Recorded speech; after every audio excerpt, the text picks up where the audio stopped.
تمام ناظرین کو اسلامک آیت چینل میں دل کی گہرائیوں سے خوش آمدید اور محبتوں بھرا سلام عرض ہے۔ میرے دوستو، کفار کی عاجزی اور بے بسی نمایاں ہو چکی تھی اور یہ حقیقت علم نشرہ ہو چکی تھی کہ حضرت خواجہ معین الدین چشتی رحمۃ اللہ علیہ کا مقابلہ دشوار ہے۔ اس لیے جنگ چھوڑ کر برہمنوں نے ایک اور راستہ اختیار کیا اور وہ مندروں کے سب سے بڑے پجاری رام دیو مہنت کے پاس گئے اور اس سے تمام حالات بیان کیے اور مدد کی درخواست کی۔ رام دیو نے ساری کہانی سن کر بڑی دیر تأمل کے بعد کہا کہ یہ فقیر بڑا صاحب کمال اور پہنچا ہوا ہے اور میں اس کا مقابلہ نہیں کر سکتا۔ رام دیو سحر و سحری کا بھی استاد تھا۔ اس نے کہا، ہاں البتہ اس فقیر کا مقابلہ سحر و سحری سے ممکن ہے۔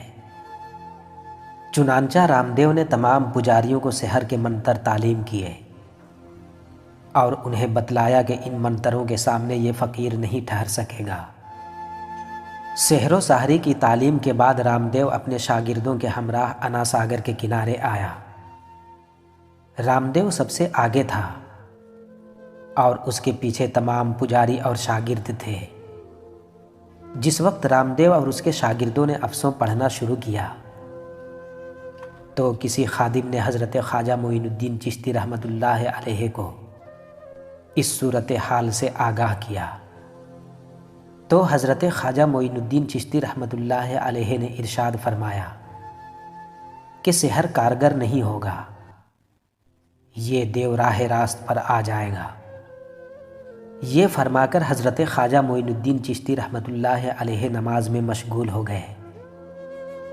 تھوڑی سی دیر میں رام دیو اور اس کے ساتھی حضرت خواجہ معین الدین چشتی رحمۃ اللہ علیہ کے بالکل قریب آ گئے تو حضرت خواجہ معین الدین چشتی رحمۃ اللہ علیہ نے نماز سے فارغ ہو کر جو ہی اس مجمع پر نظر ڈالی وہ سب اپنی جگہ پر رک گئے، ان کی زبانوں پر تالے پڑ گئے اور قوت رفتار و گفتار سلب ہو کر رہ گئی۔ رام دیو حضرت خواجہ معین الدین چشتی رحمۃ اللہ علیہ کو دیکھ کر بید کی طرح تھر تھر کانپنے لگا۔ وہ اپنی زبان سے رام رام کہنا چاہتا تھا مگر زبان سے رحیم رحیم نکلتا تھا۔ یہ حال دیکھ کر پجاریوں نے رام دیو کو نصیحت کرنی شروع کر دی مگر اس کی یہ حالت تھی کہ لکڑی، ڈنڈا اور پتھر جو بھی ہاتھ لگا پجاریوں پر حملہ کیا اور 20 پجاریوں کے سر پھاڑ دیے، ہاتھ پیر توڑ دیے، جس کے بعد پجاری بھاگ گئے۔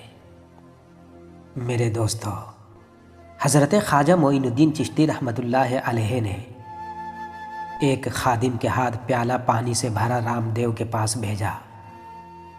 رام دیو بڑا شوق سے تمام پانی پی گیا۔